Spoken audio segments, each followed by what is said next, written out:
利用和与差的平方公式因式分解。好，在前面第一个章节的时候，我们就已经教过了和的平方公式以及差的平方公式，它们的公式分别为 a 加 b 括弧的平方会等于 a 平方加 2ab 加 b 平方。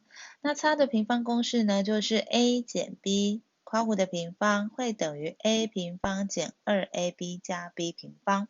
好，如果我们现在将等式两边的式子对调，它就会变成底下这两个式子。好，那我们先看到等式的右边来，a 加 b 括弧的二次，它代表的意思就是 a 加 b 乘以 a 加 b。那底下 a 减 b 括弧的二次，它代表的就是 a 减 b 乘以 a 减 b。好，如果这时候 a 跟 b 有文字符号在里面的话，那等式的左边其实就是二次式的部分，右边就变成两个一次式在相乘。当二次式变成两个一次式的乘积，这个过程就是因式分解，所以我们也可以利用和跟差的平方公式来找出因式分解的结果。接着，我们就举两个例子来看。第一个例子 x 平方加 4x 加4。好，因为中间这里是加 4x， 它是正的，所以我们选择用的公式是和的平方公式。那和的平方公式是什么呢？它是 a 平方加 2ab 加 b 的平方。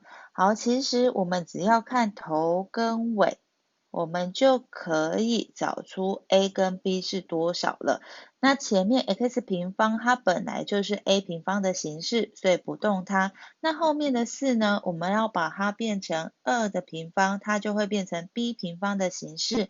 那中间这个部分加 2ab 是我们用来检验我们的 a 跟 b 找的对不对。如果以这样来看的话，这一题的 a 就会是 x，这一题的 b 就会是2，所以中间加 2ab 就是2乘 a 乘 b 就会变成2乘 x 乘2。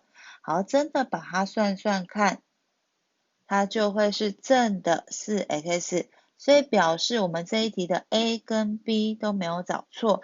那没有找错，我们就知道 a 平方加 2ab 加 b 平方就会等于 a 加 b 括弧的平方，所以我们就可以知道它会等于 x 加2括弧的平方。接着看到底下第二题来 x 平方减 2x 加1，因为中间这里是减 2x 是减的，所以我们选择用的公式是差的平方公式。差的平方公式就为 a 平方减 2ab 加 b 平方。它跟和的平方公式一样，只要看头跟尾，我们就可以找出 a 跟 b 分别是多少了。以这一题前面 x 平方的部分，它本来就是 a 平方的形式，所以不用拆解它。那后面呢，我们要把它变成 b 平方的形式，就是1乘以1嘛，所以把它用1的平方来表示它。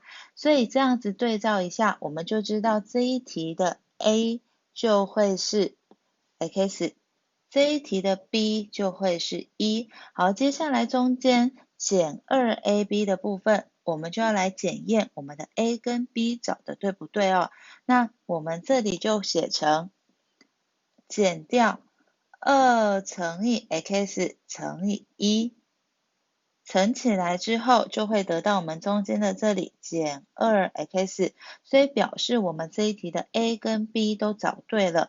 既然找对了，我们就知道 a 平方减 2ab 加 b 平方就会等于 a 减 b 括弧的平方，所以这一题最后的答案就会等于 x 减1括弧的平方。